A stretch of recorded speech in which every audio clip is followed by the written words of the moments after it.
राठौड़ साहब माननीय चिदम्बरम साहब का स्वागत करें।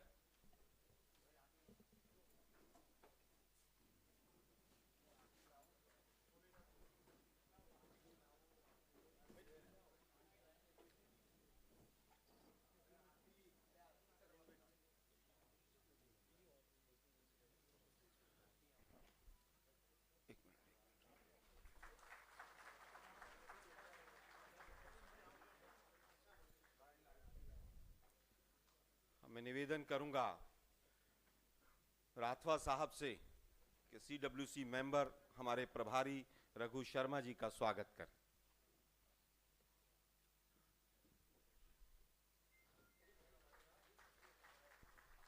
बाकी दो तीन स्वागत आप करो।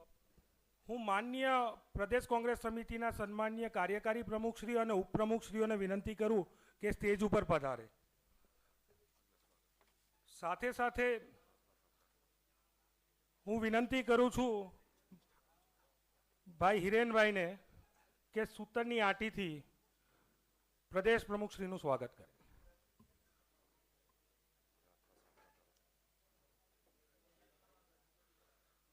હું વિનંતી કરું છું હેમાંગભાઈને કે વિપક્ષના નેતા માન્ય રાઠવા સાહેબના સ્વાગત માટે આમંત્રિત કરું છું।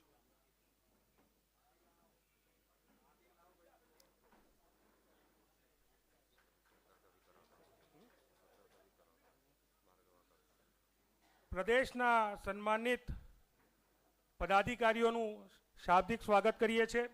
સાથે સાથે અમદાવાદના શ્રી બાલામુરુગન દેવસ્થાનમ ટ્રસ્ટના ટ્રસ્ટી શ્રી સોમસુંદરમજી એમને વિનંતી કરું છું કે શ્રી પી ચિદમ્બરમજીનું સ્વાગત કરવા માટે આમંત્રિત કરું છું।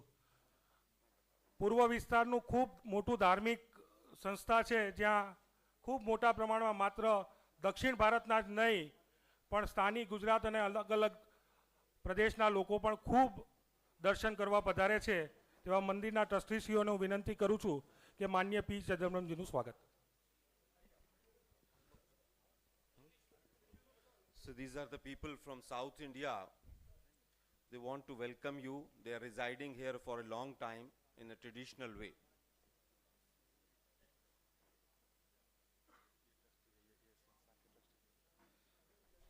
So these are the trustees of Shri Bala Murugan Devasthanam Trust.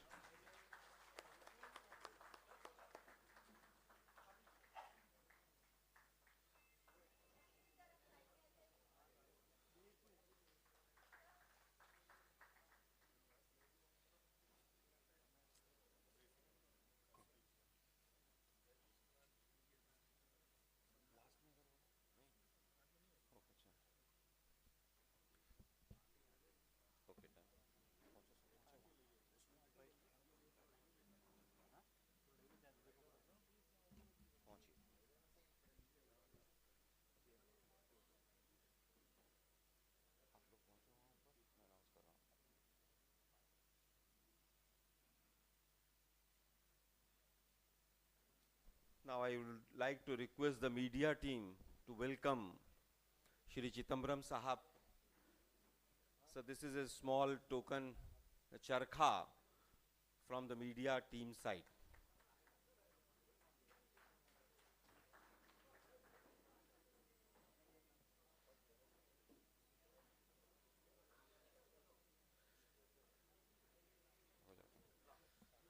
सम्मानित सभागार में उपस्थित सभी विभिन्न वर्गों से आए हुए, प्रोफेशनल फील्ड से आए हुए गुजरात के सम्मानित व्यापारीगण, सम्मानित सीए गण, वकील भाई साहब, तमाम अलग अलग क्षेत्रों से आए हुए शिक्षाविद, सभी का गुजरात प्रदेश कांग्रेस कमेटी इस सभागार में, इस प्रांगण में आपका स्वागत करती है। मैं आप लोगों को आज के कार्यक्रम का संक्षिप्त विवरण देना चाहूँगा। आज हमारे बीच में एक पूर्व मंत्री और उनके साथ साथ एक भारत के बहुत बड़े अर्थशास्त्री हमारे बीच में आए हैं। यह हमारा सौभाग्य है। हम लोग अलग अलग फील्ड में जो भी प्रश्न इंटरेक्शन के एंगल से आपके मन में आता है, कोई विषय, उसको हम बहुत ही डिसिप्लिन्ड वे में 1 बाय 1 रखेंगे। मैं मीडिया टीम से निवेदन करूंगा कि दोनों माइक लेकर आप लोगों के बीच में चले जाएं और छोटे छोटे सवाल, कोई भाषण हम नहीं देंगे, जो छोटी बात अपनी संक्षिप्त में रख सकते हैं, जो चाहे राष्ट्रीय मुद्दा हो, गुजरात का हो, मेन फोकस हमारा गुजरात पर रहे। कोई समस्या आपको लगती है जिसके बारे में हम चिदम्बरम साहब से ज्ञानवर्धन कर सकते हैं। हमारे बीच में आज हमारा सौभाग्य है कि प्रेस के सभी साथी भी हैं। हम प्रेस के सभी साथियों का भी तहे दिल से आभार व्यक्त करते हैं और उम्मीद करते हैं कि इस आने वाले चुनाव में हमारी ये जो परिसंवाद वार्ता है ये बहुत सफल रहेगी और गुजरात की जनता के हित में रहेगी। अब मैं निवेदन करूंगा हेमांग जी से, हिरेन जी से कि आप लोग वहां पर सभी के बीच में चले जाएं। उससे पहले मैं प्रदेश अध्यक्ष महोदय से निवेदन करूंगा कि वो 2 शब्द सभी के बीच में रखें। माननीय जगदीश ठाकुर जी।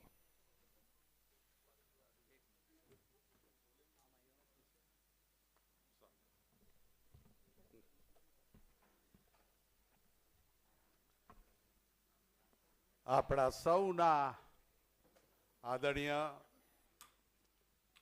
સમગ્ર કોંગ્રેસનું ગૌરવ, દિગ્ગજ અર્થશાસ્ત્રી, દિગ્ગજ વકીલ અને દેશની કોંગ્રેસની સરકારમાં વિત્ત મંત્રી તરીકે, ગૃહમંત્રી તરીકે જેમણે યશસ્વી કામ કર્યું છે, સમગ્ર દેશમાં વેપારી આલમ, ઉદ્યોગપતિ અને સમગ્ર વિશ્વના લોકો સાથે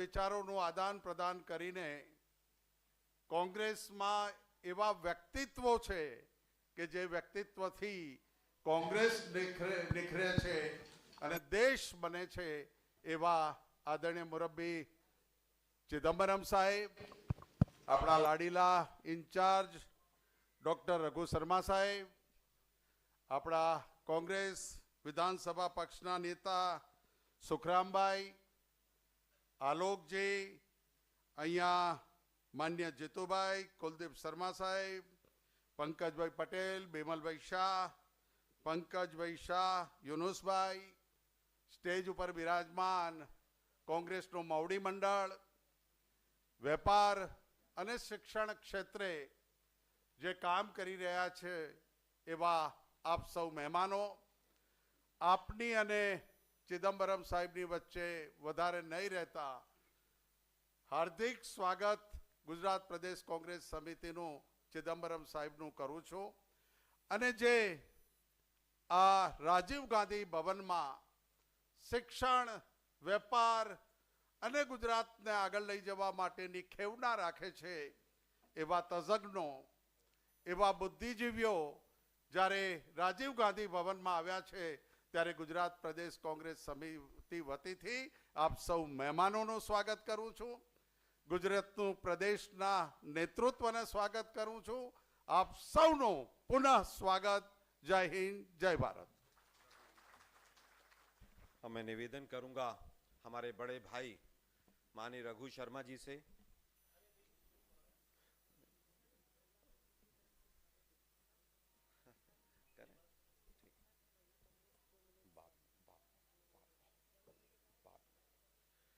अब मैं निवेदन करूंगा दोनों प्रवक्ता हमारे माइक लेके चले जाएं और कुछ सवाल हमारे पास ऑलरेडी राइटिंग में आए हैं, उनके ऊपर भी ध्यान देंगे।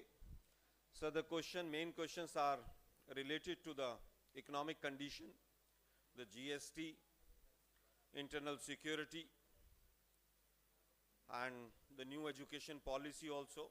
So let us take one by one, sir. Hiren and Himang, please. Himanshu Patel, he is basically a chartered accountant. Please, Himanshu. Sir. Yeah, please yes. Go ahead. In CAG report of 2017, Income Tax Department raised notices to the several taxpayer to the tune of 10.45 lakh crores, and out of that only 14,000 were recovered. that means that tax terrorism is increasing since last 7 years in terms of income tax and in GST also. So what your view about No, this? no, I don't understand. Okay. I mean, I can't offhand answer legal queries without looking at the act or anything. So you ask generally about the economy, but if you ask me specific Okay. income tax case or a GST case, without the act and without the rules, how do I? Okay, sir. I asked about the economy. Generally about, yeah. When UPA government took charge, at that time, Indian economy was growing that's the 2 trillion economy. In 2007, it was 1 trillion economy. In 7 years, India becomes 2 trillion economy. But since 7 years, Indian economy is grew very less. At present, it is 2.6 trillion economy. Why India not develop at the speed where UPA government give charge to the NDA government at that speed? I don't think this. Can you people hear what he's asking? I don't think this mic is working. hello. Okay. No, they are not able to hear what you're saying. Hello, next. As I've understood your question, Yeah. yes. Dr. Maheshwari, please. Dr. Maheshwari. Okay, answer. How is it, this question answered or collective? Please, sir. It was his query. No. Do we answer each question and then move on to the next? Yeah. In the end, You see, this $5 trillion goal is a bit of a joke. I'll give you a simple example. I have to go from Ahmedabad to Vadodara. How many kilometers is it? 150 kilometers. If I go in a Mercedes-Benz or a BMW car at 120 kilometers per hour, I will reach Vadodara in about 1.5 hours, maximum 2 hours. If I go in the good old Ambassador car at 40 kilometers per hour, I will reach Vadodara. There's no question. I will reach Vadodara. Except that I will not reach in 2 hours, I will reach in 4 hours. So what is this? We are going to a 5 trillion. If the government of India does nothing, we will reach 5 trillion. If the government of India does nothing, if they do nothing, we will reach 10 trillion. And one day we will reach 15 trillion. So that is not a great goal to set. Question is, when will you reach 5 trillion? Will you reach in 2 hours or will you reach in 4 hours? You tell me. If Thakur Bhai says, I will reach in 2 hours, then I will come to the conclusion he's driving a BMW car. If with Raghu Sharma says he will reach in 4 hours, I know he's taking a Gujarat transport bus. The point is not reaching Vadodara. Na? You will reach Vadodara. Even if I walk, I will reach Vadodara. So don't be carried away by this 5 trillion joke. Ask the question, when will you reach 5 trillion? They have been saying 2022. Then they pushed the back to 2023. Now the chief economic advisor is saying 2024. Now Finance Ministry Joint Secretary is saying we will reach in 2025. We will reach whether you do anything or not. So this 5 trillion is a big hoax. Now I will request Dr. Maheshwari. He is from Ahmedabad Medical Association. Maheshwari, sir, please your question. Sir, yeah. Sir, I wanted to know the facts about oil bond. Because this government is increasing excise so many times in last 5 years, and still the oil ban amount is remaining almost same. So what does extra money goes to? We have repeated it and explained it several times. The oil bonds were borrowed by the oil companies on a sovereign guarantee given by the government of India. What does the oil bond mean? The interest will be paid by the government and the bonds will be redeemed by the government. Initially, the borrowing will be shown on the oil company's account, but the interest will be paid by the government, and for the money that is the company's paid, the government will repay. Now we have repeatedly explained most of the oil bonds have been redeemed. We are now in the last 2 or 3 years, and the annual liability of the government is a very, very small amount. I issued a statement, I issued a tweet. I can't locate the tweet now. The amount is a very small amount. And this government keeps on saying, because of oil bonds, we are not able to do this. Because of oil bonds, we are not able to do this. I mean, this is a completely, again, it's a hoax. Suppose, for example, in your family, you take your family to a pilgrimage. There are famous temples in Gujarat. Somnath. You take your family to a pilgrimage. You come back. You have spent about 10,000 rupees. Then your wife comes and says, Navaratra is coming, I must buy a new sari. No. I spent the money for Somnath pilgrimage. Your son comes and says, I must get a new geometry box. No, I have spent the money for Somnath pilgrimage. Now, how many times can you keep on saying Somnath pilgrimage for other things? What is the money you are spending for the oil bond? I have given it out in a statement. It's a very small amount. It's going to come to an end. But that can't explain every failure of the government to meet its other obligations. Sir, the next question is from Mr. Devushi Shah. He is from the business community, and his question is basically focused on GST and MSMEs. Devushi Shah.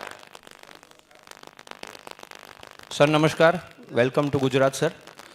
हमारा question ये है कि जब हमारी गुजरात में 27 साल से BJP की सरकार है और छोटे छोटे जो बिजनेसमैन हैं उन्होंने इनको बहुत सारे वोट देके पास्ट में सिलेक्ट किया था, मगर इन्होंने इन पे मनगढ़ंत जीएसटी लगाया, मनगढ़ंत मिक्स मैच टैक्सेस लगाए। आज छोटे व्यापारी के लिए गुजरात में कोई काम नहीं है। बड़े बड़े बिजनेस टाइकून को ये लोग जान लेते हैं और छोटे व्यापारी के लिए कुछ नहीं है। तो सर मैं आपसे जानना चाहता हूं कि गुजरात के लिए, छोटे व्यापारी के लिए हम क्या करेंगे sir, please.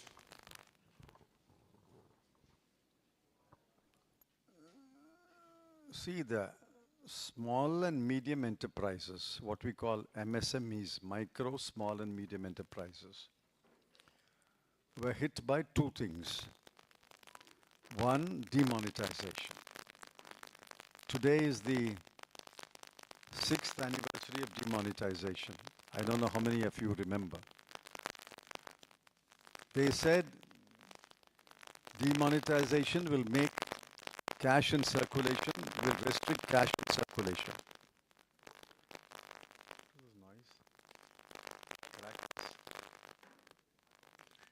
Please switch off this mic system. Please switch off the other mic system. It's creating noise.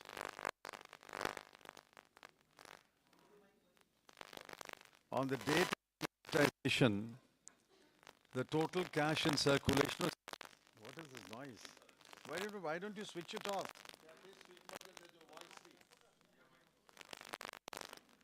On the day of demonetization, the cash in circulation was 17 lakh crore rupees. Today it's 31 lakh crore. Therefore, demonetization did not reduce the cash in circulation. That is another story. No. This is too much noise in this mic. What kind of a mic is this?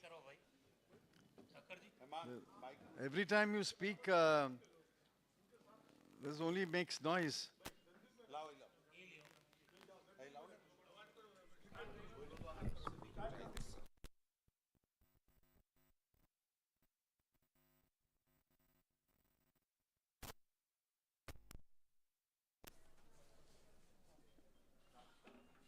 Now, what happened was, as a result of demonetization, a large number of micro and small industries closed. And they never recovered. Take Tirupur, for example. There were 5,000 small enterprises which were doing job work for the major knitting factories. Tirupur is a center for hosiery. You know that. They make innerwear, outerwear, and export. It's a huge business center. All the small jobs, stitching a button, stitching the hem, adding a tassel, all that was done by small enterprises employing 3 people to 10 people. They were the micro and small enterprises. There were 5,000 such units in Tirupur. After demonetization, they came down to 500 units. 4,500 units closed down. It is so all across India. So the first big hit was demonetization. Those who survived were hit by the pandemic. Now we pleaded with the government. What they need is credit at maybe not zero interest rate, but at very low interest rate. Because unless they give credit and they can survive, once this pandemic is over, this pandemic will be over someday or other. It can't continue for 100 years, 1 year, 1.5 years, 2 years. The pandemic will be over, a vaccine will be discovered, pandemic will come under control. Therefore, allow them to survive by giving them credit. Allow them to, accounts should not become NPA. The government did not listen. They did not put a moratorium on declaring MSME accounts as NPA. They should have directed the banks. If I was there, I would have directed the banks. You cannot declare an MSME account as NPA for the period of the pandemic. Once you declare NPA, the guy can't do business because no bank will lend him money. Because once the credit history goes as NPA, nobody will lend you money. Nobody will pay your bills. If you're already NPA, if you owe me money for supplies already made 2 months ago, if I'm NPA, why would you pay? You say it's already NPA, let's see. Therefore, the mistake was not protecting the MSMEs during the pandemic. And then credit. The finance minister announced in that installments, 5-6 days installment, she announced 3 lakh crore credit guarantee scheme. Now you know how the credit guarantee actually worked. 3 lakh crore, we will give in credit guarantee. Everybody understood it. That means they will absorb 3 lakh crore, they will absorb 3 lakh crore hit on the credit, which means what? All of you are chartered accountants, business people, you will understand very quickly. Assume a 10% NPA on loans, which means 30 lakh crore if the banks give credit. If 10% becomes NPA, 3 lakh crore is the loss to the banks. Government will bear the 3 lakh crore. That is how I understood it. That is how everybody understood it. Everybody understood it. Ultimately, what happened? They only allowed credit of 3 lakh crore. The promised credit was 30 lakh crore. You only gave a credit of 3 lakh crore. If you gave a credit of only 3 lakh crore to 10 lakh SMEs in this country, 10 million SMEs in this country, 1 crore SMEs in the country, MSMEs in the country, what is the credit that they got? Many of them did not get credit and folded up. I go to my constituency. I say, There was a workshop here, what happened? Closed down, sir. There was a bakery here, what happened? Closed down, sir. You can see it all over India. Businesses which were functioning, small businesses which were functioning, were closed down. One because of demonetization, one because of lack of credit. Credit is the lifeline of MSME. See, bills are never paid. If MSME supplies to government, the bill will take 1 year to pay. They say we've got a bill act which says you should pay in for. Who follows that act? Nobody follows that act. Which government company pays your bills? If I appear for a government department, my bill as a lawyer will come after 1 year. Who will pay the bills? We all know government doesn't pay the bills very quickly. It goes through several layers of processing. Therefore, the only way you can keep MSMEs going in this country is to make sure they have easy access to credit, and this government has not been able to do that, and therefore MSMEs are struggling.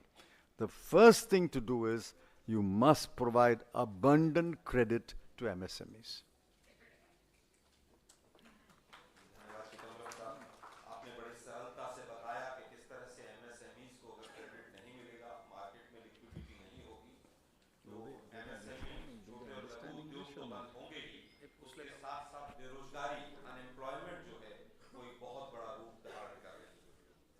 सब लोगों ने समझा है जो चिदम्बरम साहब ने कहा, सबने समझा। एक तो कोरोना की मार, एक आपका credit. No, they are not all of them understand English.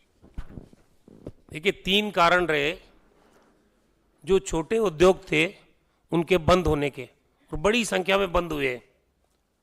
आप उदाहरण अपनी कॉन्स्टिट्यूंसी का ही दे रहे हैं कि 5,000 थे छोटे उद्योग, उसमें से 4,500 बंद हो गए। तो पहला चीज हुआ कि नोटबंदी, दूसरा चीज हुआ ये महामारी आई कोविड की, और तीसरा चीज कि ये इनको जो फाइनेंशियल मदद मिलनी चाहिए सरकार की तरफ से, जो हमने मांग की, वो इनको नहीं मिली। तो पूरे देश में, गुजरात तो है ही है इसमें, पूरे देश में ये छोटे उद्योगों को मार पड़ी है, ये बंद हो गए।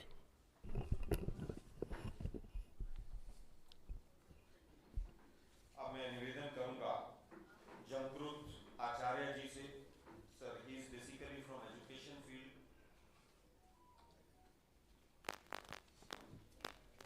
Yes. Ji Sarji, my name is Shankrut and I'm coming with my colleagues of Ahmedabad Education Group, which is charitable trust and working as an association of teachers in Gujarat, Ahmedabad particularly. We have filed a PIL depending upon the Tuition Adhiniyam 2002, which is government and private sector teachers can't do tuitions in Gujarat, but that is not strictly कोई इसका अता पता है ही नहीं, कागज का शेर है जैसा है। और इसकी वजह से गुजरात की एजुकेशन सिस्टम अभी एजुकेशन नहीं, एक बिजनेस बन गई है। PIL में जजमेंट हमें मिला कि ये बंद होना चाहिए। मिनिस्टर्स को और अथॉरिटी को ये आदेश भी मिला कि ये बंद होना चाहिए, लेकिन उसके बाद वही सब कुछ चालू है after 6 year. We want to go in supreme court. क्या कांग्रेस हमें कुछ सपोर्ट कर पाएगी? This is my question. आप किस लिए जाएंगे सुप्रीम कोर्ट में? अब बोलो। एजुकेशन का व्यापारीकरण बहुत तरीके से they have made it. So in the education, the private players are doing more and more. What the Congress will do to protect the rights of the teachers who are working in the schools? Which schools? all the schools, because the private tuition classes are day by day increasing in the Gujarat state. So how there will be a system by which the teachers and all these people who are doing the work in the medical education system, the interests of them, rights must be protected. That is the No, no, they have gone to the Supreme Court. no, they've got jobs. What is the problem? The private tuition, private coaching will increase. Who can you stop it? That is their question. No, no, I don't understand the basis of the question. You see, the formal school education is either in the government sector or in the private sector. There are government schools, there are private schools. In government schools, good or bad, the teacher is appointed, there are rules, there are salaries, they are protected. For private schools, as far as I know, all the states have got acts regulating the conditions of service and salaries of the teachers. In fact, if it is an aided school, if it is a government-aided school, the government actually pays the salaries of the teachers of even the private schools. Non-aided schools, they have to pay the salaries as regulated by that Private Educational Institutions Act. Now, if you are saying, as I understand and what the translation was, that private coaching institutes are mushrooming and they are a threat, well, frankly, I don't agree. Private coaching institutes will increase if the quality of the education in the schools goes down. If the quality in the schools is good, why would I send my child to the private coaching institute? If I see, for example, there are many schools which have first class education. These happen to be run by Christian missionaries for many years, all over India. Now, I studied in Christian missionary schools, and we didn't have a need to go to a coaching institution because the school itself took care of our education, extra classes, special classes, etc., etc. But if the school education system does not give the kind of education which the child needs, the parent and the child will go to a coaching institute. What is the choice? And these days, it's highly competitive to get a seat in an engineering college or an IIT or an IIM or in a law college today. It's highly competitive. You have to write an entrance exam. You have to write ITG, you will have to write CUTE, you will have to write NEET, you will have to write NCLAT. You have to write an exam. And if the student is not fully prepared to write that entrance exam by the school, the student will naturally go to a coaching institute. If the quality of the school education goes up, the coaching institutions will come down. But if the quality goes down, the coaching institutes will increase. This is the law of nature.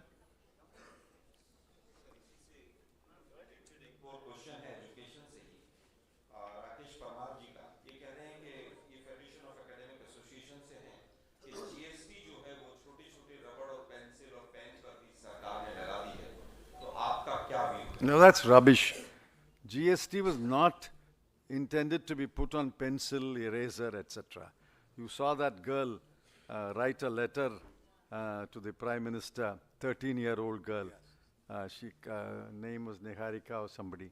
Wrote a letter saying, when I asked for a extra, my pencil was stolen by in the school. When I came home and asked for a pencil, my mother beat me. What do I do? I mean, even if that letter does not move the heart of the Prime Minister and the Finance Minister, God only save this country. GST was not intended on pencil and eraser and all.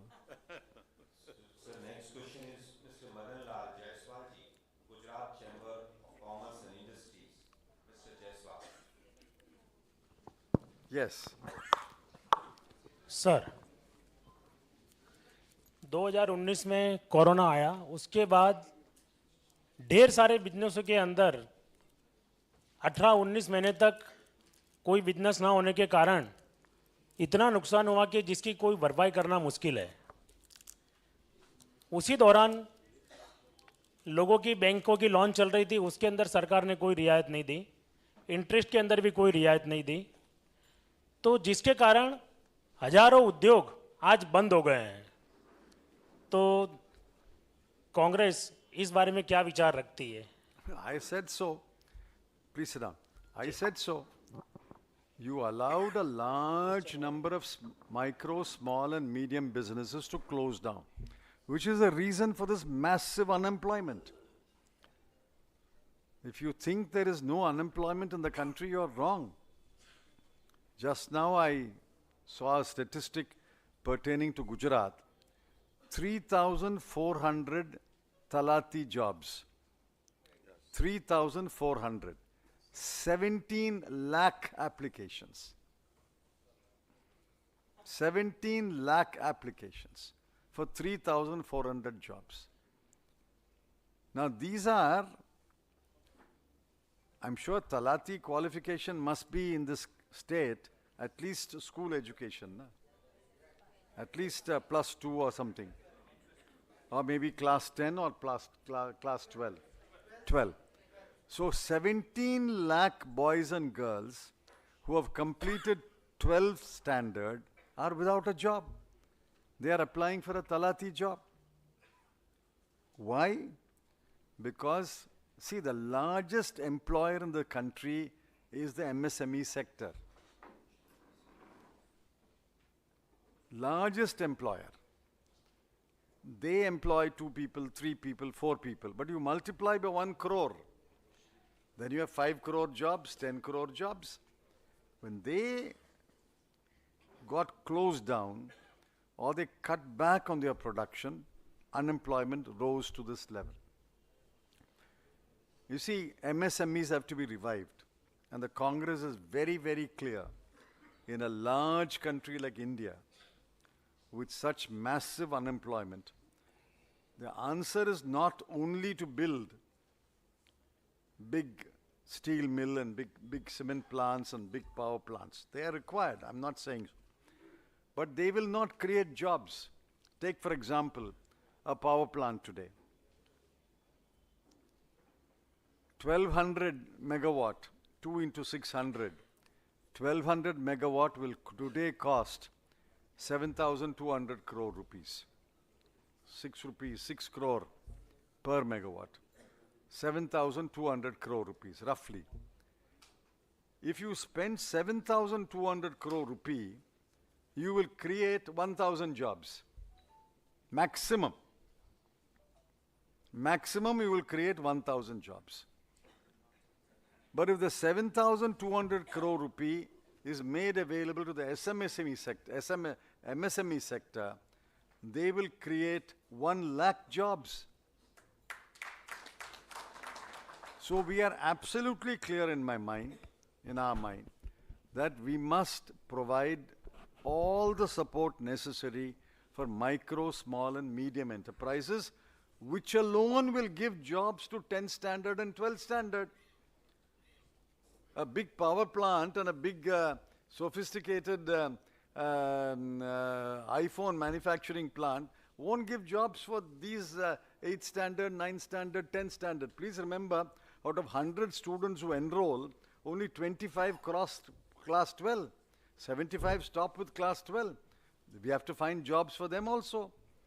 So, Congress government will fully support MSMEs to survive, to grow and to create jobs.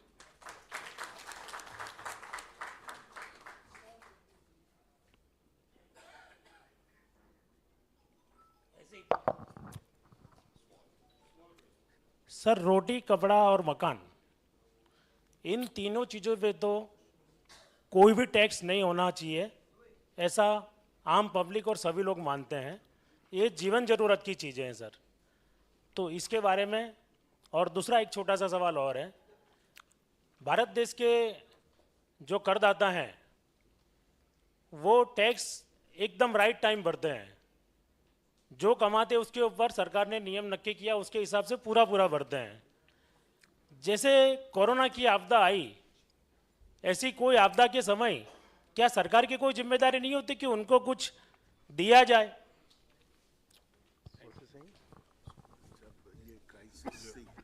During the corona crisis, the government should give some amount to the money to the people who are suffering, who are lost their businesses during that particular period. That is, already you have answered the question. I've already answered it. Government should have provided.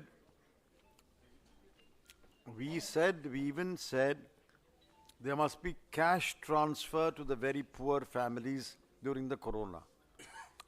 They should have made cash transfers. But this government left the people to die on their own.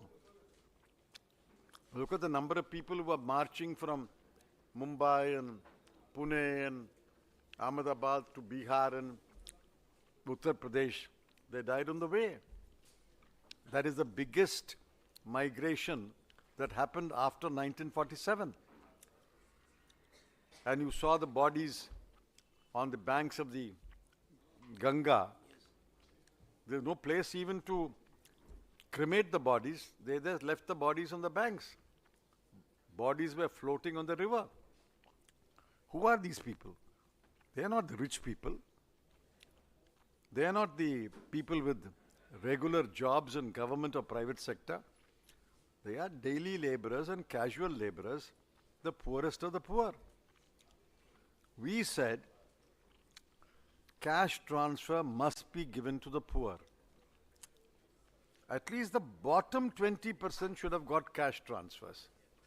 I, in fact, made out a calculation and showed how much it will cost. Don't give it to all the 100% of the people. The bottom 20% of the people, they should have been given cash transfers. It would not have cost a lot of money. It would have saved thousands and thousands of lives. It would have saved thousands and thousands of families.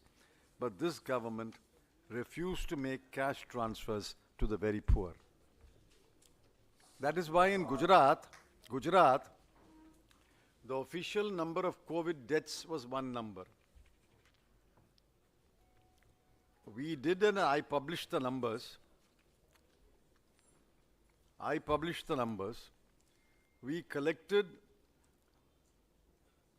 the death certificates issued by all the hospitals in the municipal towns and corporations.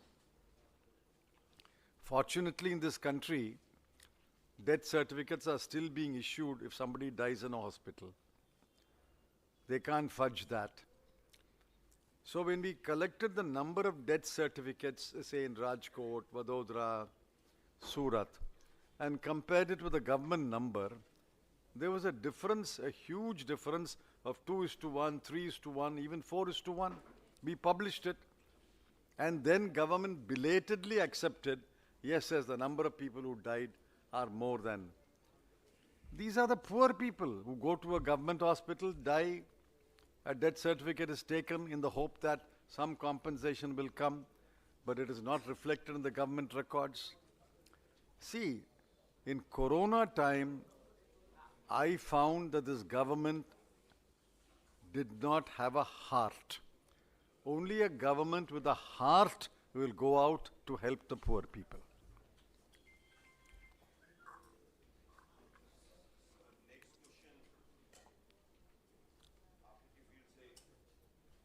Advocate side से है sir. गुलाब भाई पठान साहब ने bar council के member हैं और इनका सवाल है, मैं दो सवालों को इकट्ठा कर देता हूं क्योंकि समय का अभाव है।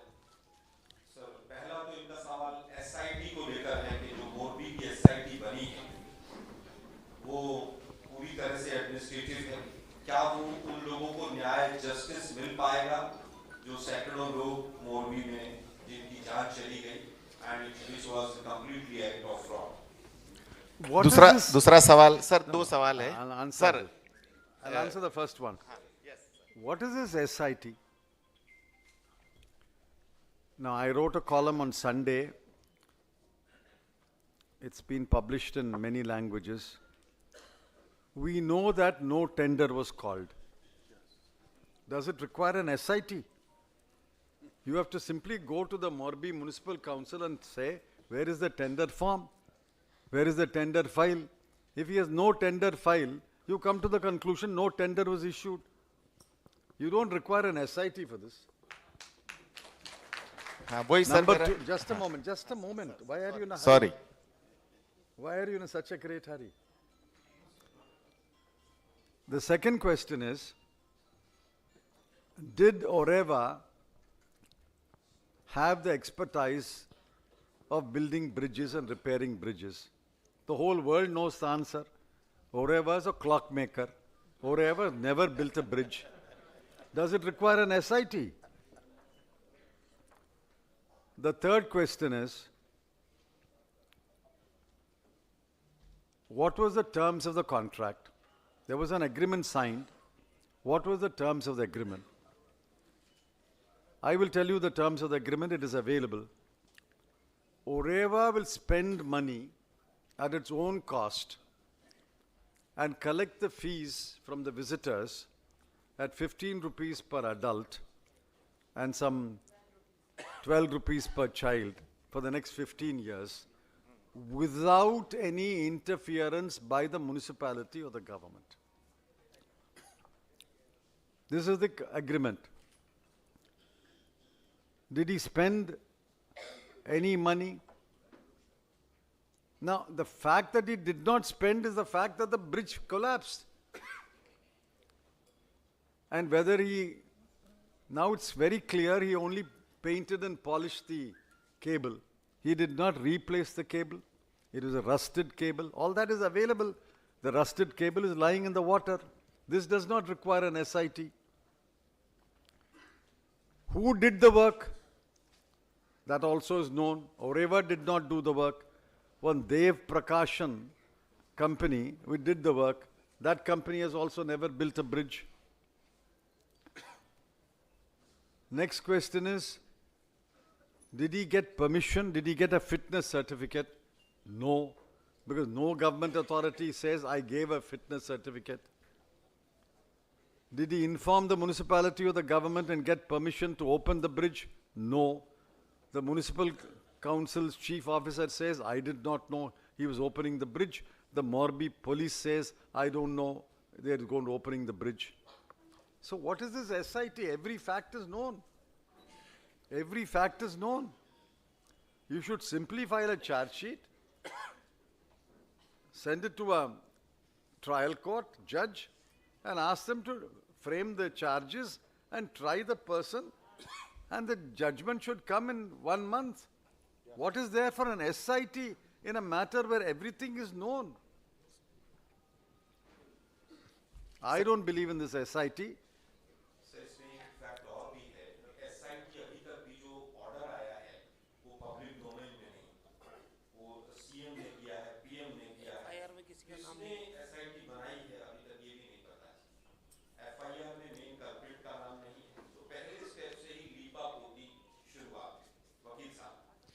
जहाँ जहाँ सर FIR होनी चाहिए वहाँ SIT बन जाती है, जहाँ उनके अधिकारियों को बचाना होता है, जहाँ उनके मिनिस्टरों को बचाना होता है.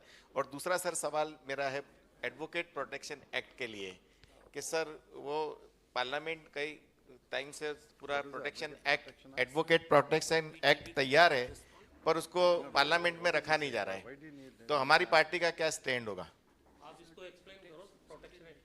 एडवोकेट को प्रोटेक्ट करने के लिए सर पूरा एक्ट बना हुआ है पार्लियामेंट के अंदर. नहीं सर હું હિન્દીમાં જ બોલી શકીશ. हाँ सर, हिंदी में मैं कह सकता हूँ. आपको बात करो ना रवानी साहब, एक मिनट सर. रवानी साहब भी हैं, वो अपना पेला છે ને सर आओ ना. No, what is advocate? Treat it as a murder case and investigate it. No, you see the feelings of lawyers amongst the... Just a minute, sir. Yes. Yes, sir. बोलो sir. throughout the India, it's a feeling of the lawyers. For welfare, he is asking for protection of an advocate. No, he is asking for protection. He is not asking welfare. Here in Gujarat, the lawyers of Bar Council are carrying on an agitation that there should be a legislation to provide adequate protections to the lawyers of the What does Gujarat. protection mean? Yes, the protections you see, suppose if the adequate result has not been given to the client, or if the clients are dissatisfied with the judgment which has been received due to services rendered by a lawyer, or the lawyers are attacked by the criminals, in such situations, some kind of the legislation or an order should be made by the government, giving and affording an adequate protections to the lawyer. That lawyer should be provided such kind of protection, such measures. Frankly, I have not understood this protection. That's true, sir. I have not understood We this also protection. don't understand. See, an advocate is bound to protect the interest of his client Yes. and conduct his case diligently. If he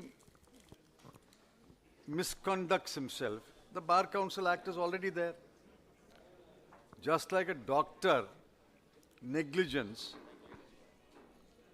in the case of a doctor, negligence is punishable. Similarly, if a lawyer misconducts himself, that is not paying due attention and diligence to his client's case, the Bar Council Act is there. It is sufficient. You can go to the Bar Council, somebody can go and complain that this lawyer did not protect my interests correctly, and the Bar Council will issue notice to the advocate, he can defend himself. Those cases are rare and very few advocates have been punished. No, these happen. The other question is physical attack on the advocate. That's it. But physical attack on the advocate is treated as either injury or grievous hurt or murder or culpable homicide not amounting to murder. It will be treated as an IPC offense. That is true, but Murdering an advocate or murdering a non-advocate is murder. It will be treated as under the Indian true, Penal sir. Code. So what is this protection? Sorry. For example, Raghu Sharma ji talked about welfare. Create a welfare fund. That I understand. But this protection I'm not able to understand. Maybe it is my inadequacy, but I'm not able to understand this protection. we Act. are also to an extent not clear on that subject of affording protections. But the Bar Council had initiated the agitations for having a law affording some kind of protections to See, the lawyers. doctors are being attacked in hospitals. The patient dies. The family attacks the doctor. No, that will be treated as an IPC crime, na?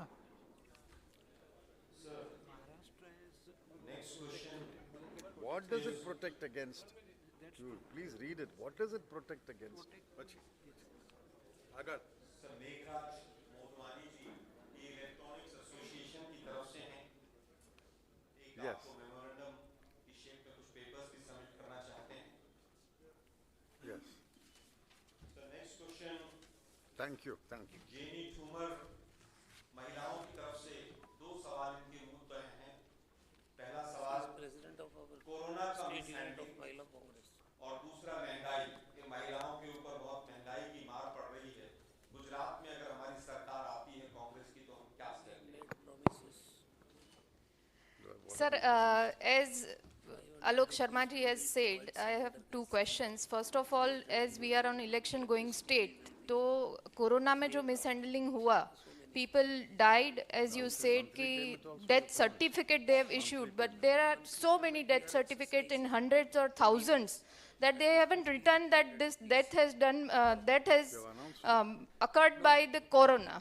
So first of all, to those families, how we can give some commitment or how we can give some, I don't know, something to say that we are here as a Congress to protect you if we come in, if we'll come in power, as Rahul Gandhi ji has given us the commitment that 4 lakhs rupees we will give to the corona, the person died in corona after coming on the power in Gujarat. So how we can, I don't know, how we can say people in Gujarat that सरकार की क्या कमियां रही, गुजरात सरकार की क्या कमियां रही, एंड सेंट्रल गवर्नमेंट की क्या कमियां रही, and how we can deliver, how if हम लोग पावर में होते तो हम क्या कर सकते हैं. और दूसरा सर व्हेन द एंड दूसरा sir when the baby born and the person dies, तो तब से लेके तब तक का हर चीज पे जीएसटी है, दूध दही पनीर छाछ उसमें भी लग गया है. तो उसमें हम क्या कमेंट कर सकते हैं as a Congress, as a party, और एज हमारा जब टाइम रहा था और या तो फिर हम जब पावर में आएंगे. तो ये मेरे 2 क्वेश्चंस है sir. 12 cylinders? Sanitary napkins. See, I cannot add to the Congress's, is in the manifesto or a list of promises you've already made? No, 11 promises we have already made. 11 promises have been made. I cannot add to that list of promises. I'm told that among the promises are that they will give 500 rupees per cylinder as a subsidy, that they will give 4 lakh rupees to every COVID death, and they will give some other benefits in the 11 promises. But if they have made the 11 promises, it must be that they have done the calculation and decided that the Gujarat's finances will allow them to implement those 11 promises. There's no reason to believe that those 11 promises cannot be implemented within the Gujarat's state of finances. After all, these promises have been vetted by the Chief Minister of Rajasthan, who's in charge, and Mr. Raghu Sharma, who's Health Minister in Rajasthan. Therefore, I am sure that the people who have drafted these promises have applied their mind, have done the calculations, and have looked into the resources of the Gujarat government, and have consciously taken the decision that these promises must be made and these promises must be fulfilled. All I can assure you is that if we come to power, we will assure and fulfill all the promises.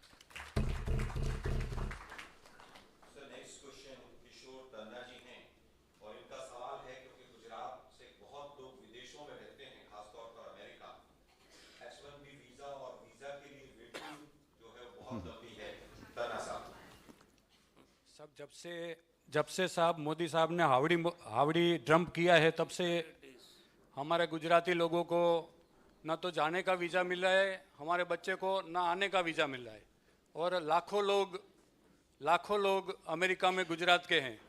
उसके बारे में अगर अपनी सरकार आएगी तो कितने ज़ोर से ये प्रश्न उठाएगी, और अपने बच्चे को लाने जाने का सुविधा के लिए कांग्रेस क्या सोच रही है? See, these visas, the word is visa, but it's slightly different. If you want to go from India to America, America must issue the visa.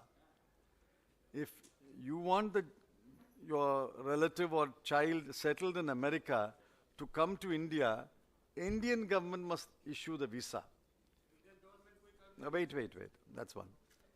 On the first one, the American embassy puts out a statement saying, we are short-staffed, we don't have enough staff, we are processing it, it will take 1 year. I think they have now brought it down to 8 months or so. And then they said, we will try to. We can't do anything about it. If they want people to process the visa, we can give any number of young men and women to do the job. But they will not employ Indians to process American visa, no. They will only have their officers to process the visa. So that we can do nothing. Because the American government apparently is as incompetent as the Indian government. So they can't process a visa application for 1 year. They call themselves the richest country in the world, the best technology, and they can't process a visa application for 1 year. What is it you can do? There's nothing you can do. As far as the Indian government is concerned, if your son or a relative is in America or another country and applies for a visa to the Indian embassy in America or the Indian embassy in Germany or the Indian embassy in Japan, and that embassy takes a lot of time to process a visa, that reflects on the complete incompetence of the government of India. Maybe the Prime Minister and Foreign Minister, should spend more time in Delhi rather than traveling around Delhi. The Foreign Minister, I think, the Foreign Minister is more days outside the country than in the country. They should attend to that.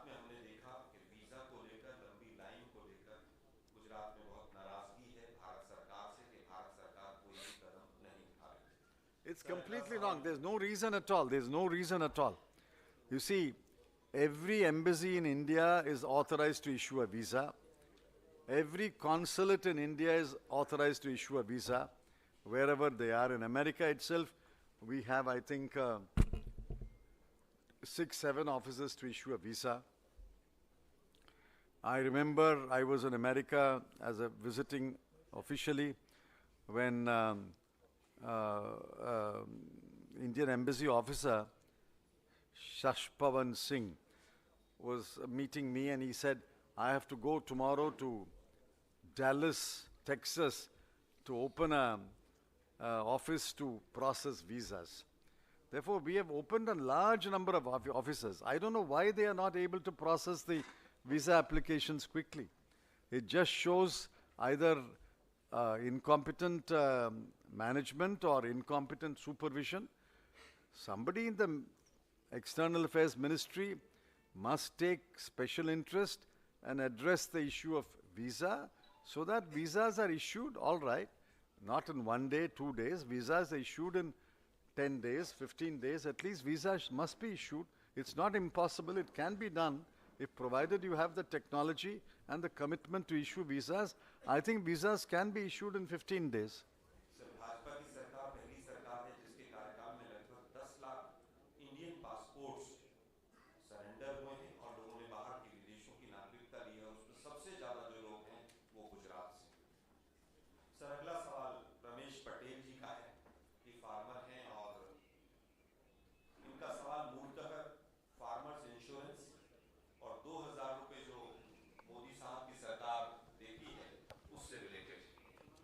Sir, most 70%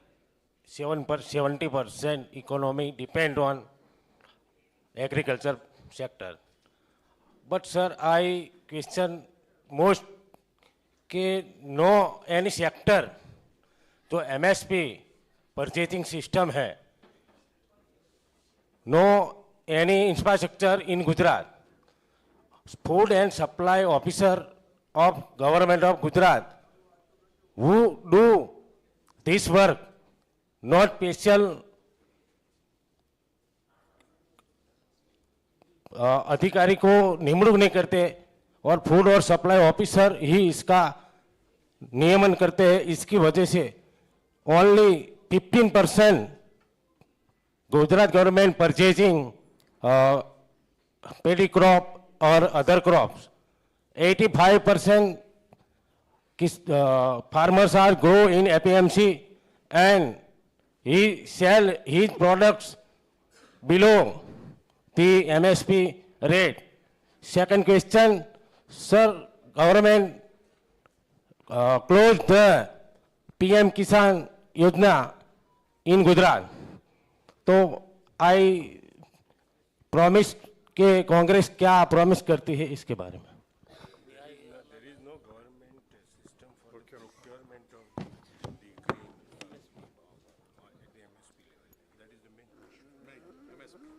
You see, as far as I know,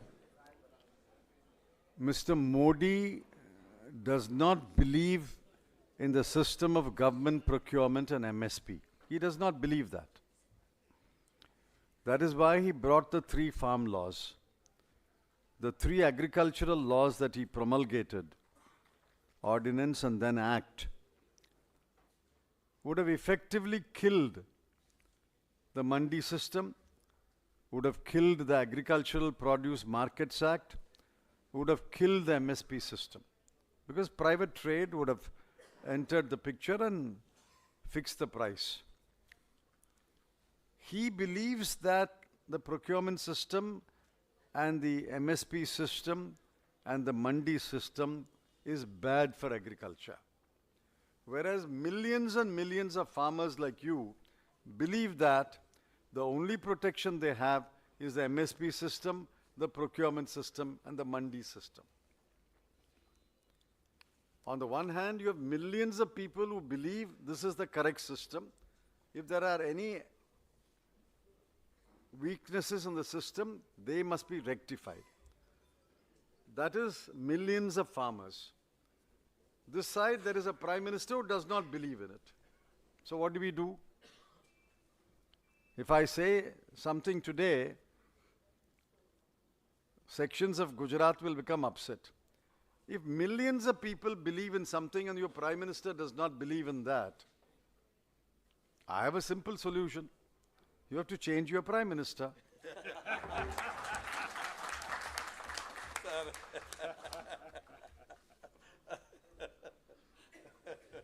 But I don't know if I can leave Gujarat by making that statement. The point is, he does not believe in it. What do? There is no problem of procurement in Tamil Nadu. Very little problem. There is no problem of procurement in Chhattisgarh. There is no problem of procurement in Orissa. There is nearly no problem of procurement in Punjab. Punjab and Haryana have been procuring wheat and rice for the last many years. But if there is a problem in Gujarat, it is because your government here does not believe in procurement, does not believe in MSP.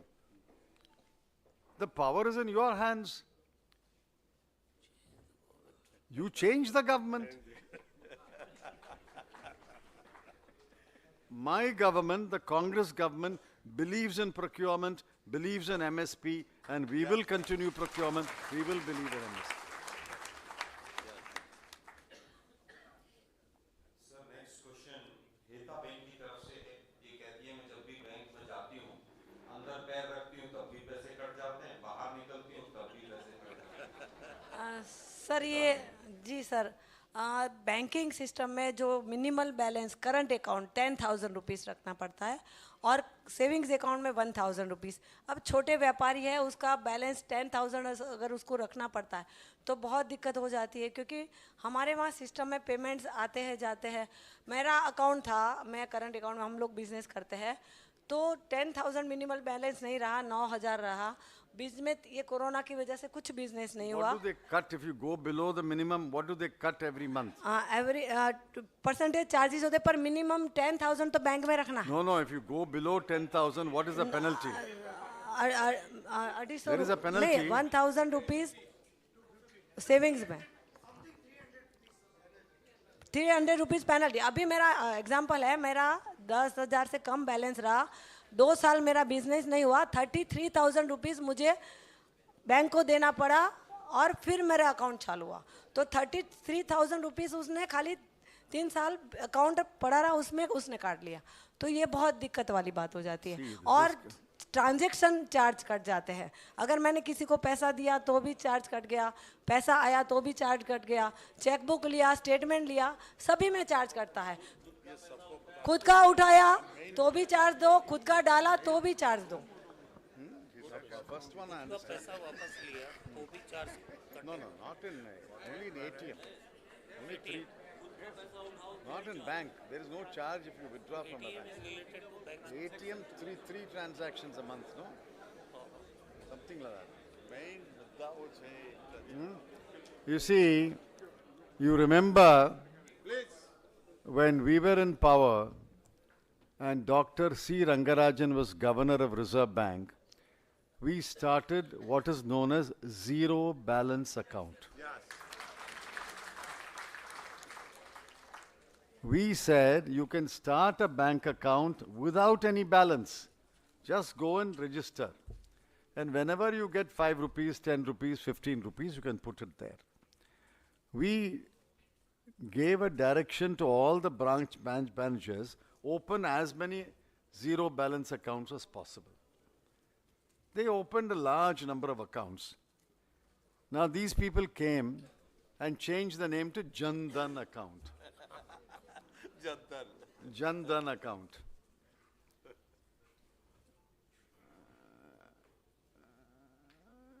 Now they are using that Jan Dhan account to punish you. Why should there be a minimum balance? I can understand. I can understand by saying it costs a certain amount of money to maintain an account. But, all right, you keep a minimum balance, encourage the depositor to maintain the minimum balance. But if sometimes it goes below the minimum balance, it's completely wrong to impose a penalty. Yes. In 2019 election, I was speaking in Tirupur in a public meeting. I made a promise. I know that this penalty is being imposed and you are deducting 200 rupees or 250 rupees per month per account. If the Congress comes back to power, we will return the money to you. I made that statement in Tirupur. But unfortunately, we did not come back to power in 2019, and the system is continuing. These are all anti-poor measures. You see, the rich man does not go below the minimum balance. It's only the poor man who goes. The rich man will have 2,500 crore in his account. The poor man will have 2,500 rupees in his account. The poor lady will have 2,000 rupees in the account. Sometimes it may go below the balance, but why penalize? What is the government gaining by this penalty? Is it making crores of rupees? I'll give you a number. 514 companies, mark this number, 514 companies who went to the IBC, insolvency process, their loans worth 5,27,000 crore was written off. 5,27,000 crore for only 514 companies. You do your arithmetic, average was 1,000 crore per company. They were written off. So you can write off 1,000 crore per company. My numbers are absolutely right. 514 companies, 5,27,000 crore. So you write off 1,000 crore from the bank's money for every insolvent company or a badly managed company, and you take away 250 rupees from this lady. So you please understand where this government is, whose side the government is. Is it for the poor or is it for the well-to-do rich and the defaulter? Sir, अगला सवाल विद्यार्थियों की तरफ से है, बच्चों की तरफ से। उनका कहना है कि एजुकेशन में प्राइवेटाइजेशन जो हो रहा है, स्पेशली गुजरात में जो मेडिकल एजुकेशन है, वो बहुत महंगी होती चली जा रही है। उसके ऊपर कांग्रेस का क्या स्टैंड है? See, I don't know about the Congress party stand, whether we have taken a formal stand, I don't know. But I personally believe that education cannot be a for-profit activity. Education cannot be a for-profit activity. There are two areas which I think must be not for profit. Not for loss, but not for profit. Education and healthcare. Early days, government was setting up schools and hospitals. Then private people came forward. But private people came forward with philanthropic ideas, charity. They wanted to start charity, and charities, trusts started running schools and hospitals. Now we have got government, charity, not-for-profit, and a large number of for-profit institutions. I personally believe that education cannot be a for-profit activity. If you want to enter the field of education, enter. Don't make a loss. Recover your costs. Take your salary, take your expenses, recover the loss. But once it becomes a for-profit activity, what is the result? The result is, in my village, not a town, in my village, there is a public school. Called ex-public school. It's run by a private person. The fees charged per child is annually 1,25,000 rupees. When I was in school, many, many years ago, I agree, I paid 30 rupees a term. Annually, I paid 90 rupees fees. Today, 90 can become 900, can become 9,000. How can you charge 1,25,000 for education, but people are willing to pay? People are willing to pay because they think that good education can only come from these schools. I think education and healthcare must remain, by and large, if not entirely, by and large, not-for-profit activity. I know what I'm saying may not be very popular, but that is the only way in which the poor people can get proper education and proper healthcare. Sir, Gujarat के अंदर पहला राज्य होगा जिसमें लगभग 6,000 school, सरकारी school Closed. I know that. and more than 1,000 girls schools बंद हुए। That is happening always. और शायद ये Civil आंकड़ा hospitals किसी which और were राज्य में made नहीं होगा। during माननीय our प्रधानमंत्री tenure, They privatized. हमने प्रॉमिस किया है कि 3,000 इंग्लिश मीडियम के स्कूल और केजी से पीजी तक लड़कियों के लिए, महिलाओं के लिए 1,25,000 fee for a school education. as far as medical education, private sector is But they concerned. take capitation fee under the table. तो कवर हो गए हैं, लेकिन 2-3 चीजें हम आपसे स्पेशल तौर पर जानना चाहेंगे। खास तौर पर भाजपा जिस तरह से एडवर्टीजमेंट के बेस पर एक माहौल बनाती है, आपने प्रेस कॉन्फ्रेंस में भी बहुत सारे आंकड़े रखे और बताया कि किस तरह से ये सरकार जो है घाटे की सरकार और तमाम चीजें इसमें आपने बताई। हम आएंगे तो बहुत व्यापारी वर्ग और बिजनेसमैन लोग पूछना चाहते हैं कि हम गुजरात का इकोनॉमिक मैनेजमेंट जो है उसको कैसे सुधारेंगे? How will we improve the misgovernance in economic sector of Gujarat government? No, I am not an expert on the finances of Gujarat. To what I've seen that, broadly, Gujarat has a very high debt. And it is borrowing more and more every year. At one point, it will be unsustainable. It may appear to be able to pay the interest on the debt. As long as you pay the interest, somebody will lend you money. You can borrow in the market at high interest rates. But it will be unsustainable in the sense that that money will not be available for infrastructure, for agriculture, for education, for healthcare.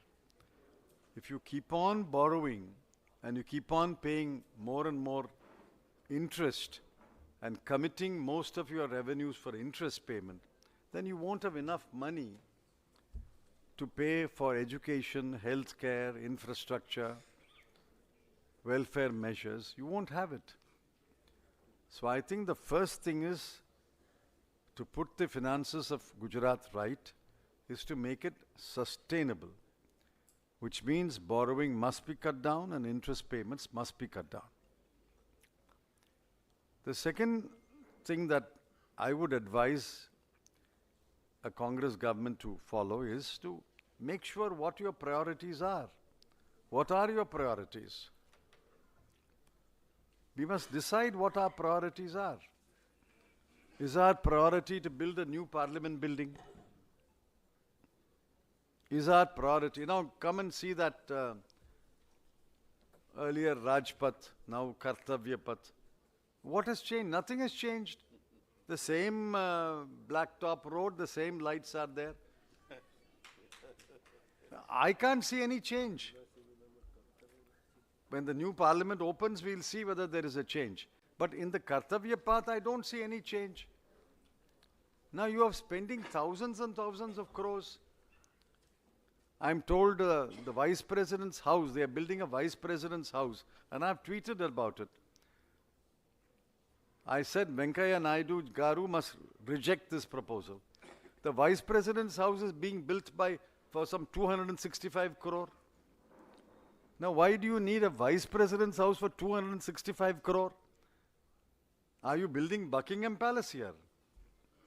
What are you building? All right, you build a nice house for the vice president. It must be comfortable. 5 crore, 10 crore, 15 crore. Build a house. Why 265 crore? I don't understand. So I would advise the government of Gujarat, if the Congress government comes, decide your priorities. What do you want to spend on? You've got so much money. What do you want to spend on? Spend on infrastructure? All right, so much I will spend on infrastructure. Spend on healthcare, spend on education. Every pie must be weighed and spent, must be measured and spent. You cannot simply spend money on what we call vanity projects. The new parliament is a vanity project. The new parliament is a vanity project. You must spend only on sanity projects, things which are sane. You can't spend on vanity projects. So that is the two advice I will give to put the finances of Gujarat on order. One, make it sustainable, reduce your borrowing, reduce your interest commitment so that money is available for useful activity. Secondly, whatever money is available, prioritize what you want to do and spend on those priorities, not on vanity projects. I think the Ahmedabad-Mumbai bullet train is a vanity project. The flight will take you in 1 hour, and I'm told the bullet train ticket is more or less the airline ticket.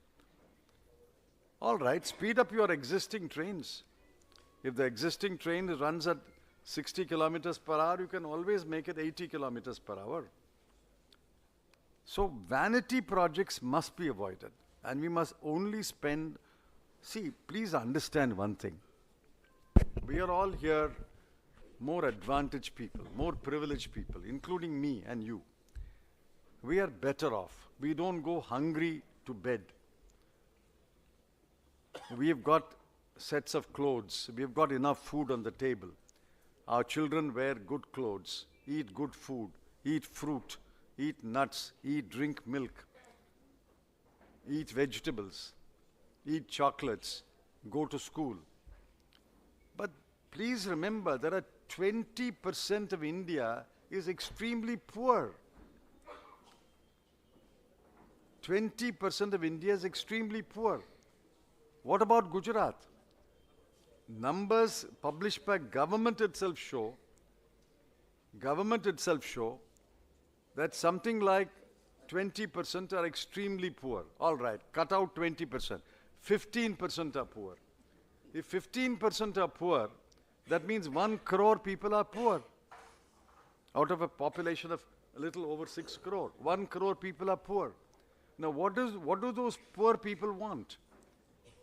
The poor people don't have 1/10 of what you and I have. But we must help them. That is what government is for. Government is for helping the poor people. So I would advise the government of Gujarat, if the Congress government is formed, keep the poor people in mind and address their requirements, jobs, education, houses, water, electricity, so that their lives can become a little better. So these are the 3 pieces of advice. Sustainable finances. 2, money must be spent after drawing up the list of priorities. And 3, always keep in mind that the bottom 20% are extremely poor and they deserve the help and assistance of the government.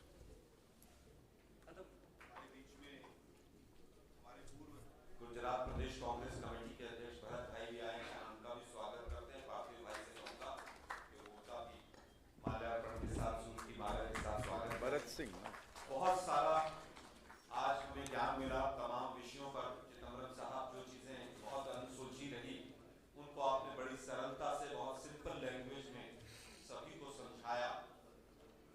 सभी लोग बहुत satisfied हैं और variety of question जिस तरह से आई वो भी बहुत अच्छी थी। हम सभी का इस प्रांगण में बहुत बहुत धन्यवाद करते हैं। महिला कांग्रेस सर एक छोटा सा मोमेंटो आपको देना चाहती है महिला कांग्रेस की तरफ से, और उसके बाद में फिर हेमंत रावत जी से कहूंगा कि सभा का समापन करते हुए सभी का धन्यवाद करें। सभी के लिए भोजन की व्यवस्था है, सब लोग भोजन करके जाएं। महिला कांग्रेस स्वागत है।